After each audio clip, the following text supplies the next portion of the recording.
श्री शिवाय नमस्तुभ्यम। जैसा कि आप सभी जानते हैं 22 दिसंबर 2025 पौष महीने में पड़ने वाली द्वितीया तिथि है। पौष महीने का जो सोमवार का व्रत भी रहेगा इस दिन, और हमारे हिंदू धर्म में इसका बहुत ही बड़ा और बहुत ही विशेष महत्व होता है। अगर कभी भी मौका लग जाए और पौष महीने की द्वितीया तिथि सोमवार के दिन पड़ जाए तो आपको सिर्फ और सिर्फ तुलसी की सूखी लकड़ी का उपाय अवश्य से कर लेना चाहिए। इन दोनों का सहयोग बहुत ही कम आता है। इसी के अनुसार गुरु जी ने अपने शिव महापुराण की कथा में बताया है कि इस दिन तुलसी वाला उपाय जरूर करना चाहिए, क्योंकि ऐसा दिन साल में सिर्फ एक ही बार आता है। जैसा कि आप सभी लोग जानते हैं, सोमवार द्वितीया तिथि के दिन अगर कोई उपाय किया जा सकता है तो वो तुलसी की लकड़ी का उपाय होता है। आपकी काफी समय से कोई समस्या है जो कि उसका समाधान नहीं मिल रहा है, तो हो सकता है इसके पीछे कई कारण हो सकते हैं। यहाँ पर हो सकता है पितृ दोष है या फिर मंगल दोष है, तो इस दिन आपको ये उपाय अवश्य कर लेना चाहिए। एक ऐसा उपाय है, इसी विशेष दिन पर इस उपाय को किया जाए तो इसका फल हमें जरूर मिलता है। अब उपाय करने से पहले ये जान लेते हैं ये उपाय कब करना है, किस तरीके से करना है और किसको करना है। इस उपाय को हर एक सदस्य भी कर सकता है, पूरे घर परिवार के लिए। अगर कोई घर की बड़ी माता बहन भी करना चाहे तो वो कर लें। अगर घर में कोई बड़ी माता बहन ना हो तो घर का कोई भी बड़ा सदस्य सूखी लकड़ी, ये तुलसी की जो सूखी लकड़ी, इसका उपाय कर सकता है, चाहे वो पुरुष ही क्यों ना हो। ऐसी कोई दिक्कत वाली बात नहीं। अब अगली बात कि इस उपाय को हमें किस समय करना, सुबह के समय करना है या फिर शाम के समय करना। इस वाले उपाय को आप सुबह के समय भी कर सकते हैं या फिर शाम के समय प्रदोष काल में करें। अब आप ये सोचेंगे सबसे उत्तम समय कौन सा रहेगा तुलसी की सूखी लकड़ी वाले उपाय करने के लिए, तो हम ये बताएंगे आपको इस उपाय को अगर आप सुबह के समय करेंगे तो बहुत ही उत्तम रहेगा। लेकिन प्रदोष काल में करना चाहते हैं, कोई समय है नहीं है आपके पास,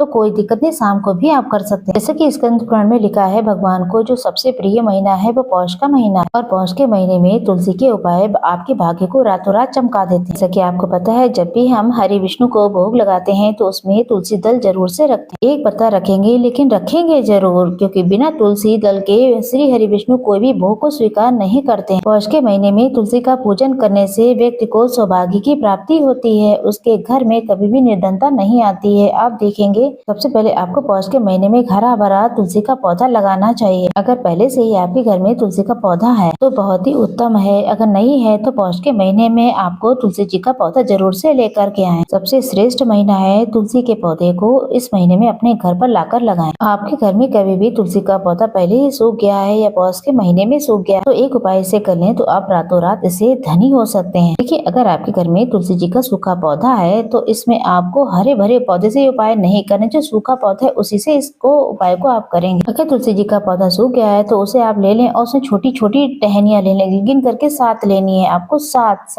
और थोड़ा सा लेना है मौली धागा, और सातों तुलसी की लकड़ी को एक सा गट्ठा टाइप का बना लें, उसे एक में ही बांध लें और इस सूखी हुई लकड़ी पर तुलसी की रोली का तिलक करेंगे। और चंदन है तो थोड़ा सा चंदन लगा दें। ये सूखी हुई तुलसी की लकड़ी है, इसे थोड़ी देर आप अपने घर के मंदिर में रखें, श्री हरि विष्णु के सामने, और एक देसी घी का दीपक आप श्री हरि विष्णु के सामने प्रज्वलित करेंगे। उसमें एक चुटकी पिसी हुई हल्दी जरूर से डालें, क्योंकि श्री हरि विष्णु को हल्दी बहुत प्रिय है। थोड़ी देर तुलसी की लकड़ियों को वहीं पर रखा रहने दें। कुछ देर के बाद आपने जो तुलसी की सूखी लकड़ी को कलावे से बांधा था, अब आप उन्हें उठा लें, उसे एक लाल कपड़ा ले लें, उसमें कपड़े में बांध लें, अगर पीला हो तो पीले में रख के बांध लेना है, और उसे एक पोटली टाइप की बना लेनी है। धागे यानी कि मौली धागे से लपेटकर इस पोटली को आप बना लें। इस पोटली को आप रखेंगे अपने घर के मुख्य दरवाजे, यानी कि मुख्य दरवाजे पे आपको टांग देना है, अंदर की तरफ करना है, मुख्य द्वार पर अंदर की तरफ टांग दे, और श्री हरि विष्णु का ध्यान करें, माता लक्ष्मी का ध्यान करें और कहें कि हे धन की देवी माता लक्ष्मी मेरे घर में पधारी है और अपनी कृपा मुझ पर बरसाइए। इस तरीके से आपको प्रार्थना करनी है और आपको बोलना है मंत्र ओम नमो भगवते वासुदेवाय नमः। ये मंत्र आपको 11 बार बोलना है। और जिस दिन आप इस उपाय को कर रहे हैं उस दिन आप एक दीपक अपने घर के मुख्य द्वार पर लगा दें,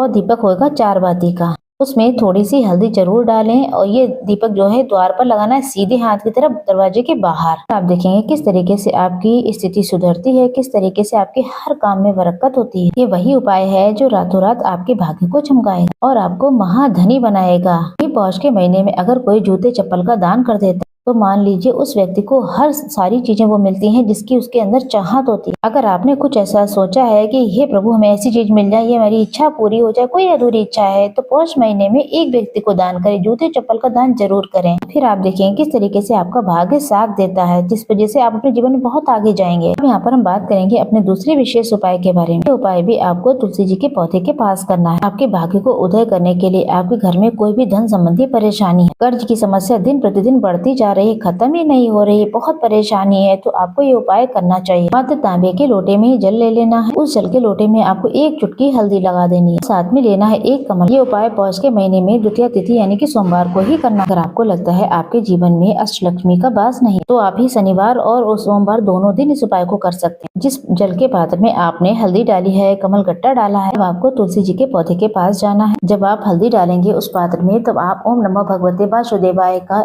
11 बार जाप कर लेना है। फिर हल्दी डालना है। जब कमल गट्टा डालना है तो आप बोलेंगे ओम श्री नमः, ओम महालक्ष्मी नमः। इसका भी जाप 11 बार करना है। उसके बाद ही कमल गट्टा डालें। कमल गट्टा माता लक्ष्मी का प्रतीक माना जाता है। हल्दी भगवान विष्णु के निमित्त जानी जाती है। ये जल जो है आप तुलसी जी की जड़ में अर्पित कर दें। ओम नमः भगवते वासुदेवाय नमो नमः का जाप करते हैं। धन संबंधी कोई भी परेशानी है सब दूर हो जाएगी। ऐसी आपको प्रार्थना करने ये उपाय द्वितीया तिथि सोमवार के दिन करना है। अगर नहीं तो शनिवार को सिर्फ 1 बार कर लें उपाय। और जो कमल गट्टा है वो तुलसी जी के पास वहीं पर रखा रहने देना, उठाना नहीं है। आप चाहें तो वो कमल गट्टा जो है तुलसी जी के गमले में ही आप उसे दबा दें। इस प्रकार से आपको ये सुंदर सा उपाय कर लेना। अब हम यहाँ पर बात करेंगे अपने तीसरे उपाय की। ध्यान रखें ये दूसरा उपाय है, ये आप अपने घर पर ही करेंगे, बाहर कहीं पर करके आना है तो नहीं करेंगे। अब आपको तीसरे उपाय की तरफ ले चलते हैं। आप जाएंगे भगवान शिव के मंदिर में। एक बेलपत्र लेकर जाएं जो कि माता अशोक सुंदरी के स्थान पर समर्पित करें। और बेलपत्र का जो हिस्सा होता है डंडी वाला, वो जलाधारी की तरफ होना चाहिए। इस तरीके से आपको ये बेलपत्र अर्पित करनी है। तो बेलपत्र